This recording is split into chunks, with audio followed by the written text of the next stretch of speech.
कई बातें सोचकर मैंने एक बात सोची कि अगर कोई खेल होता तो अपने सोच का होता। कोई शख्स ऐसा होता जिसके पास बहुत कुछ था और अपने सोच के करोड़ों गरीब हो गया, और कोई शख्स ऐसा है जिसके पास कुछ भी नहीं था और वो बहुत अमीर हो गया। मैं उसने अपनी सोच बड़ी कर ली, बड़े फैसले कर लिए, बड़े हौसले हो गए उसके बाद उसने इतनी कड़ी मेहनत की कि विधाता भी सोचने लगा इस आदमी को देना चाहिए। और दूसरे आदमी ने इतनी घमंड की, अपने धन के आवेश में इतना गलत काम किया, दूसरों को इतना कष्ट दिया, इतना प्रताड़ित करने का काम किया उस धन के बदौलत कि विधाता ने कहा कि इस आदमी से हमें सब कुछ छीनना चाहिए। देखो, मेहनत भले ही हम करते हैं, लेकिन फैसले जो होते हैं ना, वो विधाता जरूर करता है। हम इतना कभी कभी मेहनत कर देते हैं कि विधाता मजबूर हो जाता है, जो हमारी किस्मत में भी नहीं होता उसे भी देने के लिए।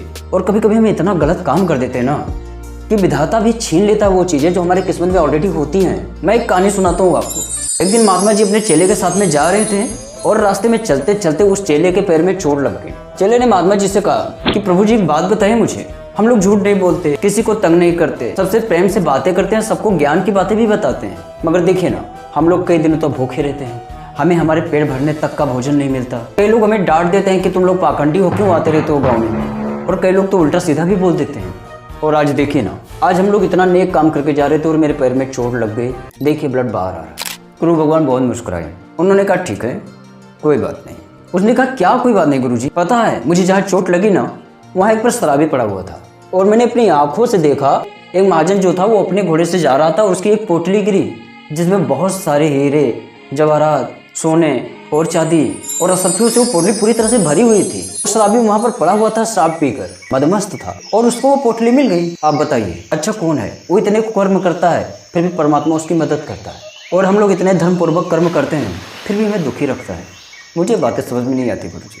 काफ़ी होपलेस हो गया था वो चेला। उसके मन में अनेकों सवाल इस तरह से चल रहे थे जिसका जवाब गुरुजी समझ गए थे कि अब मैं बातों से नहीं दे सकता। देखिए, कभी कभी जीवन में कुछ घटनाएं ऐसी होती हैं जिसको हम तर्क से समझ सकते हैं और समझा भी सकते हैं, राइट, मगर कुछ घटनाएं ऐसी होती हैं जिसमें हमें बातें समझ में नहीं आएगी। सिर्फ या तो उसे हम भुगत कर समझ जाएंगे और या फिर कोई प्रैक्टिकल करके उसे बताए तो हम समझ जाएंगे। महात्मा जी ने भी यही सोचा कि अब ये बातों से समझने वाला नहीं है, इसको समझाना पड़ेगा। तो उन्होंने अपने पास बिठाया, और आपको पता भी होगा जो तपस्वी महात्मा जी होते थे पहले या अभी भी हैं, वो त्रिकालदर्शी हैं। वो वर्तमान, भविष्य और भूतकाल सब कुछ देख और समझ सकते हैं।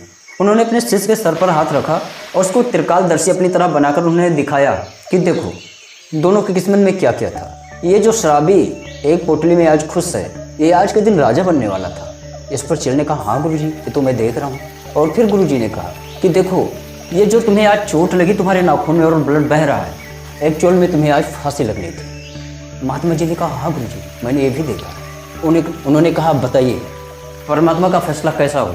जो शराबी राजा बनने वाला था उसको एक पोटली में खुश कर दिया, और जिसको फांसी लगने वाली थी उसको अंगूठे में चोट देकर उसका फांसी टाल दिया। इसी को कहते हैं कर्म। अब चेले को सारी बातें समझ में आ गई थी। उसने गुरुजी का चरण पकड़ लिया और कहा गुरुजी आप महान हो। इस कहानी से सिर्फ और सिर्फ मैं यही समझाना चाहता था कि हमारा जो कर्म है, हमारा जो धर्म है, उसे हम ईमानदारी पूर्वक निभाएं। बाकी देना लेना, जीवन मरण, ये सब प्रभु के हाथ होता है। हमें कभी भी परमात्मा के फैसले पर शक नहीं करना चाहिए। क्या था क्या नहीं है ये इम्पोर्टेंट है, मगर परमात्मा ने क्या छीना, क्या दे दिया, इस चीज को हम अपनी किस्मत मानकर उसमें तृप्त रहे और उस भगवान का हर समय में सिर्फ और सिर्फ हमें धन्यवाद ही करना चाहिए कि प्रभु जो भी आपने दिया अभी तक बहुत कुछ दिया है। जिंदगी हमारी ऐसी विचारधाराओं पर चलती है कि हम चार लोगों को देखते हैं तो हमें लगता है सबसे ज़्यादा यही खुश है, लेकिन सच बात तो यह है कि जब आप अपने से निचले वाले स्तर को देखेंगे एक बार, तो आपको लगेगा परमात्मा जी ने हमें बहुत अच्छा रखा है, हमें बहुत कुछ चीज़ें दी है। यार पागल, किसी के पास घर भी नहीं, तेरे पास घर है। किसी के पास चलने के लिए पैर नहीं, तेरे पास पैर है। किसी के पास बोलने के लिए जुबान नहीं, तू बोल सकता है, तू अपने दर्द बता सकता है। और क्या चाहिए तुझे? इतनी अनमोल शरीर दी है विधाता ने, फिर भी तू शिकायतों से भरा हुआ है। शिकायत बंद कर, कर्म कर। अगर तू लड़खड़ा गया, तू टूट गया, तो लोगों के बहकाव में आकर उल्टा सीधा कर्म करने लगा, तो समझ ले तू फेल हो जाएगा। फिर हालत ऐसी होगी कि ये पैसे सुकून नहीं देंगे, ये ज़िंदगी किसी काम की नहीं होगी। लोग भी तुझसे दूर रहेंगे और तू अपने दिल का दर्द किसी से कह भी नहीं सकता। आप अकेले हो जाओगे। और आप जानते हो ना कि अकेली रात, अधूरी बात और मन की संताप कभी जीने नहीं देती। अगर मेरी वीडियो से आप लोगों को कुछ सीखने को मिलता है तो मेरा कहना है कि आप लोग मुझे सपोर्ट जरूर करेंगे, अपने दोस्तों को भी शेयर करेंगे और मेरे चैनल को भी सब्सक्राइब कर प्यार जरूर देंगे। अभी तक बने रहने के लिए आपका बहुत बहुत धन्यवाद। आपका कीमती वक्त है, मैं किसी भी हालत पर खराब नहीं होने दूंगा। जब भी आऊँगा आपके लिए एक अच्छी जानकारी ही लाऊंगा। अभी तक बने रहने के लिए आपका बहुत बहुत धन्यवाद। आप अपना बहुत ज़्यादा ख्याल रखिए। तब तक के लिए नमस्कार, जय हिंद, वंदे मातरम।